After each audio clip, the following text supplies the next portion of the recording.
Hello friends, রিম্পাস ওয়ার্ল্ডে তোমাদের সবাইকে আবারও অনেক অনেক স্বাগত। আজ দিনটা হলো গণেশ চতুর্থী, গণেশ পুজোর দিন। তো আজকের দিনে আমার ছেলের জন্মদিনটাও পড়েছে। তো আমি সকাল সকাল উঠে পায়েস করে নিয়েছিলাম। তো পায়েসটা একটুখানি খাইয়ে দিয়ে তারপরে স্কুলে পাঠাবো ভেবেছিলাম, তো সেটাই করলাম। ওকে একটুখানি আমি খাইয়ে দিলাম আর বাকিটাও নিজে নিজেই খেয়ে নিয়েছে। আর ওকে স্কুলে দিয়ে আসার সময় আমি একটু মিয়া মোড়ে ঢুকেছিলাম, ওখান থেকে ওর জন্য একটা কেক নিয়ে এসেছি। এবারে কেক আনার কোনো রকম প্ল্যান ছিল না, ইচ্ছে ছিল না যে কেক আনবো। তো ওর খুব বায়না করছিল যে কেক খাবো কেক খাবো, তো সেই জন্য কেকটা আনলাম। তো আজকে যেহেতু গণেশ পুজোর দিন, বেশিরভাগ কেকটাই ছিল এখানে মিয়া মোড়ে, বেশিরভাগ কেকটাই ছিল নিরামিষ, মানে ডিম ছাড়া এগলেস কেক ছিল বেশিরভাগটাই। তো আমি সেরকমই একটা এগলেস কেকই নিয়েছি, মানে অন্য কোনো কেক আমার ঠিক পছন্দ হচ্ছিল না। মানে যেহেতু ও চকলেট কেক খাবে না, তো সেহেতু অন্য কোনো ফ্লেভারের মধ্যে আমার এইটাই বেশ পছন্দ হচ্ছিল। তো এই দাদা ওর নামটা লিখে দিচ্ছিল ছেলের। তো এই কেকটাও বেশ দেখতে ভালোই হয়েছিল। তো এটা হচ্ছে গণেশ চতুর্থী হিসেবে স্পেশাল। তো স্কুল থেকে আবার ফিরে আসার পরে ওকে সাজিয়ে গুছিয়ে খেতে দিয়ে দিয়েছিলাম। খাওয়া হয়ে গেছে পরে খানিকক্ষণ রেস্ট নিয়ে তারপরে কেকটাও বার করে দিলাম যে কেকটা কেটে নিই। তো কেকটা আনার সময় না সাইকেলের একটু ঝাঁকুনিতে কেকটা কী হয়েছে, মানে একটু ঠেকে গেছিলো সাইডে।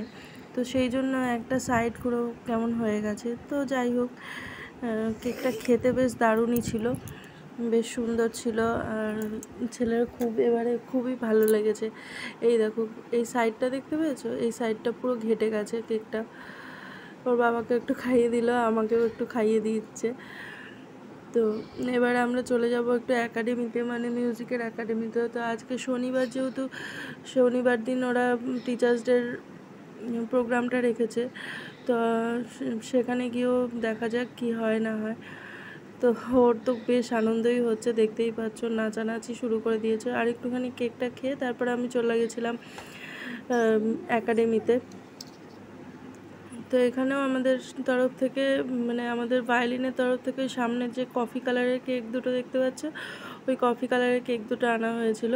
তো এখানে এই যে প্রিন্সিপাল স্যার একটু কেটে নিচ্ছে, আর দুজন স্যারও এখানে একটু কেক কেটে নেবে। তো এখানেও বেশ ভালোই মজা হয়েছে, আনন্দ হয়েছিল, খুব ভালোভাবেই কেটেছে। আজকের দিনটা যে এইভাবে আমার ছেলের জন্মদিনটা যে এইভাবে সেলিব্রেশন হয়ে যাবে আমি বুঝতেও পারিনি। তো এখানে কিছুটা সময় কাটানোর পরে আমরা চলে গেছিলাম একটু ক্যাফেতে।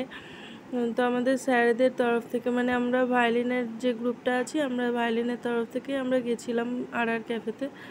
তো সেখানে আমরা বসে কিছুক্ষণ সময় কাটিয়েছি। আর সেখানে আমাদের ভায়োলিনের যে স্যার রয়েছে, এই যে সাদা পোশাক পরা তোমরা দেখতেই পাচ্ছ, উনি হচ্ছে গিয়ে স্পেশালি আমার ছেলের জন্যই কেকটা আনিয়েছে। তো কেকটা ওখানে গিয়ে কাটা হয়েছে। তো দেখো, ক্যাফেটা বেশ সুন্দর ছিল, খুবই সুন্দর সাজানো গোছানো ছিল। আর এখানে অনেক বইও ছিল।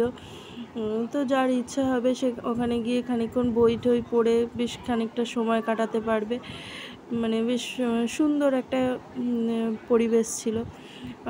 আমার তো বেশ ভালোই লাগছিলো। আর সত্যি কথা বলতে আমি খুব একটা এর আগে ক্যাফে ট্যাফেতে যাইনি, মানে বলতেও কেমন লাগছে। যাই হোক, তো এখানে বেশ ভালো সময় কাটিয়েছি। তো আর আমার ছেলে যখন কেকটা কাটছিল তখন আবার ক্যাফের লোকেরা সেখানে আবার গানও চালিয়েছিল, মানে হ্যাপি বার্থডের গানটা চালিয়েছিল।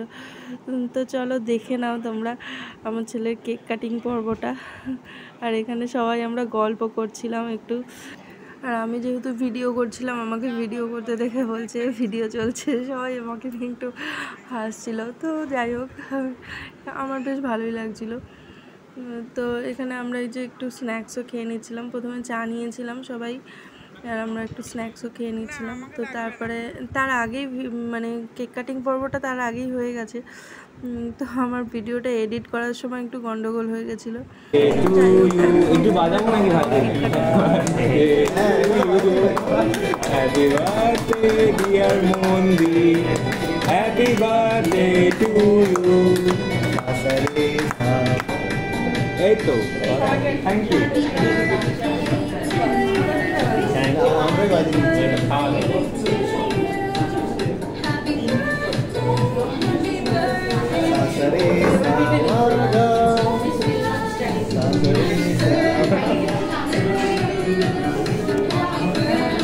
তো এখানে তো কেক কাটিং পর্ব হয়েই গেল, আর বাড়িতে গিয়ে তো দেখছি আর এক ধামাকা।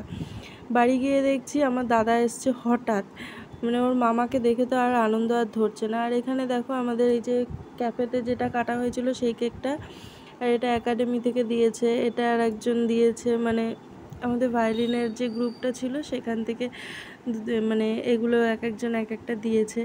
আর আমার দাদা এনেছে এই যে মিষ্টি, কতগুলো মিষ্টি এনেছে, তারপরে সিঙ্গারা এনেছে, সন্ধেবেলা যেহেতু এসছে মানে কিছু টিফিন খাওয়ার জন্য নিয়ে এসছে। আর এই যে দাদাও একই কেক এনেছে, মানে ক্যাফেতে যে কেকটা কাটা হয়েছে একই টাইপের কেক হয়ে গেছে, দুটো ডিজাইন একই হয়ে গেছে। মানে ও তো হঠাৎ এসছে, কিছু বলেও নি, আমাকে ফোনও করেনি। তারপরে বাড়িতে পৌঁছে আমাকে একবার দুবার ফোন করেছিল, যেহেতু আমি তখন ওদিকে ছিলাম, ক্যাফের ওদিকে ছিলাম বা একাডেমিতে ছিলাম, আমার ফোনটা রিসিভ করা হয়নি। বাড়িতে এসেও এই যে একটু কেক কাটিং পর্ব করে নিচ্ছে, মানে আর ওর কাছে যে এটা আনন্দের, কত আনন্দের, মানে সারাদিন যেমন তেমন গেছে, মানে হঠাৎ করে বাড়িতে এসে ঢুকেই যে মামাকে দেখতে পাবে, এটা মানে ইম্পসিবল ছিল, মানে আনবিলিভেবল এরকম টাইপের। তো কেমন লাগলো আমার ভিডিওগুলো অবশ্যই তোমরা কমেন্টে জানিও, আর ভালো লাগলে লাইক কমেন্ট শেয়ার করো, চ্যানেলটিকে অবশ্যই সাবস্ক্রাইব করো। আজকের মতো আমি এখানেই ভিডিও শেষ করে দিচ্ছি। আর অবশ্যই তোমরা ভালো থেকো, সুস্থ থেকো, সাবধানে থেকো, আর আমার চ্যানেলটিকে অবশ্যই সাবস্ক্রাইব করো। আর সব কিছুর মাঝখানে আমাদের তো একটু আনন্দ খুঁজে নিতেই হয়, এই আর কি। সব কিছুর মাঝখানে বলতে যেমন চারিদিকে যা চলছে, মানে আরজি করার ঘটনাটা, এটা একটা মর্মান্তিক ঘটনা, আমরা সবাই জানি, তবুও তার মধ্যেও একটু ভালো লাগা, আনন্দ খুঁজে নিতে হয়। তো এইভাবেই চলে যাচ্ছে দিনটা। ও ঠাম্মিকেও একটু কেক খাইয়ে দিল। তো চলো, টাটা, বাই বাই।